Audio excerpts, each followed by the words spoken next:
Hi guys, today is our second day of math lessons. We're working with triangles again. Today we're going to be finding the area of triangles using a special formula specifically for triangles. So everyone should have already done the do now, where you reviewed the 6 different types of triangles and you answered the question about it. Let's just quickly review the 6 different types of triangles. We have the equilateral triangle, the isosceles triangle, scalene triangle, and those are all classified, grouped by their sides, how many sides are equal to each other. Then we have the 3 types that are classified by their angles, the measurements of their angles. We have acute triangle, right triangle, and obtuse triangle. Okay, so like I said, today we're going to be using a new formula.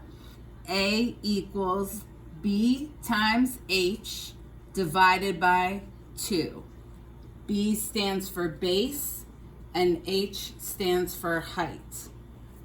We have to use a different formula from the parallelograms that we're used to, because unlike parallelograms, if you remember, the parallelograms have 4 sides and 2 sets of parallel equal sides. So they had 2 sets of equal sides, so either a square, a rhombus, or a rectangle. Triangles only have 3 sides. So we can't use the same formula that we would use for a 4-sided parallelogram to find the area. So we have to use this formula instead, where we not only multiply, but we also divide. So there are 3 steps for finding the area of a triangle. And I've posted and attached the 3 written steps, but I will review them with you now. Let me just put this up. Step 1, you plug in the base and height measurements and multiply. If you need to stack and add, if the numbers are 2-digit numbers, you will have to, not stack and add, you will have to stack and multiply. So for larger numbers, stack and multiply when you do base times height. Step 2 is divide your answer from step 1. So whatever you get for the base times height, you divide it by 2. Whatever answer you get for step 2 after you divide by 2, that will be your final answer, which you write for step 3. It's the same as we wrote for parallelograms. You write A equals, write your answer, write the form of measurement that was being used, and then you put a 2 above. Okay, so let's practice a couple together. So right here we have example 1.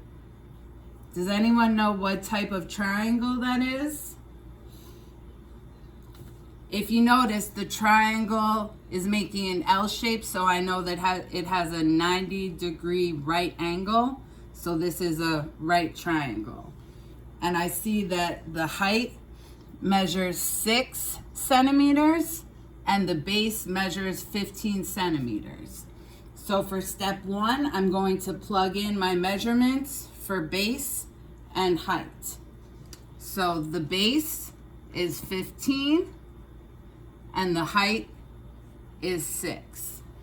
Now 6 is a 1-digit number, but 15 is 2 digits. So I'm going to need to stack and multiply.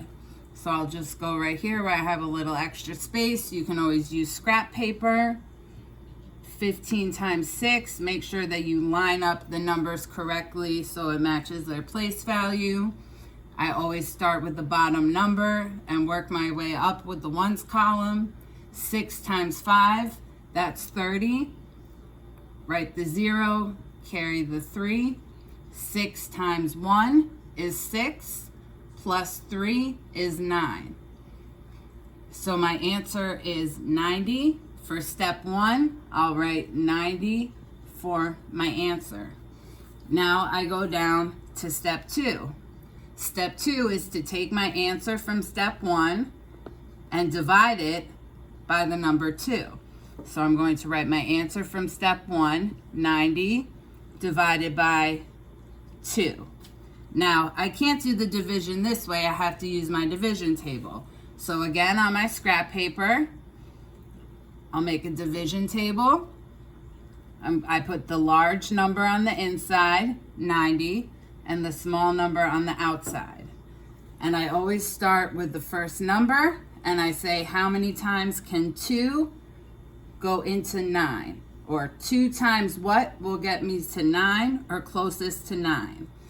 And if I count by 2s, 2, 4, 6, 8, I know that's 4. 2 times 4 will get me 8.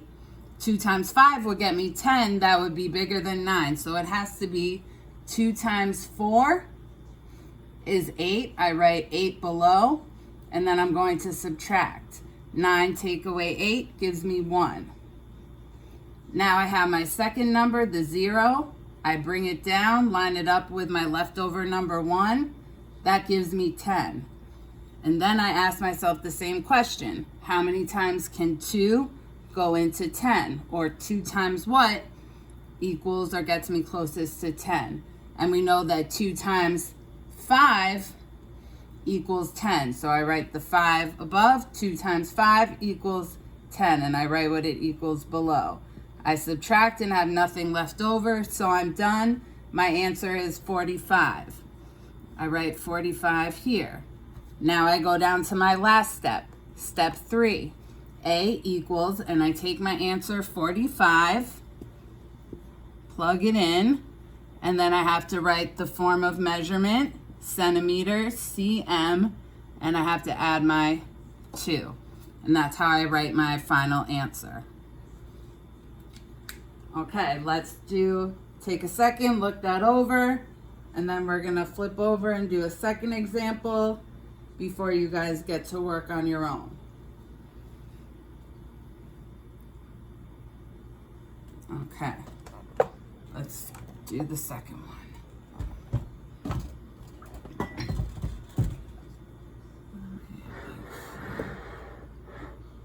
Okay.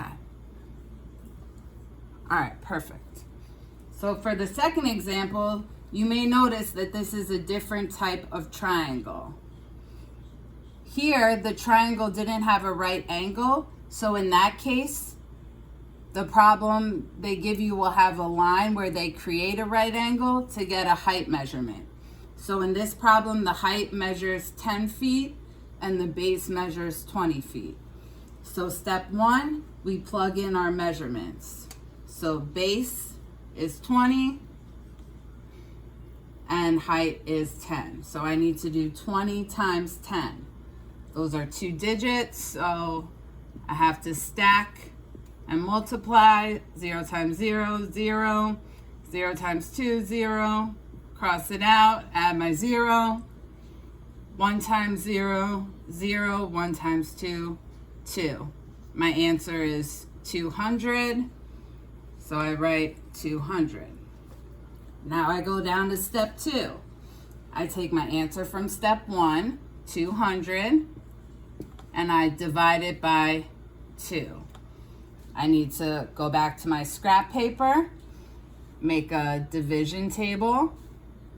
The large number goes on the inside, 200. Small number 2 is always going to go on the outside. And then I start with the first number. How many times can 2 go into 2? Well, that's easy. 1 time, right? 2 times 1 is 2. Subtract, I have 0 left over. Now I'm going to bring down my next number. How many times does 2 go into 0? Or 2 times what equals 0? That's easy again, 0. All right, bring down my last number. How many times does 2 go into 0? Again, it's 0. And I have 0 left over. So my answer is 100. Now I go to my step 3, final answer, plug in 100. The form of measurement was feet, FT, write my 2. All right, so that's how you find the area of a triangle. You use the formula, base times height divided by 2. Okay, so right now you're going to review the attached written steps and example tool, and then you will answer your attached questions. Okay, good job.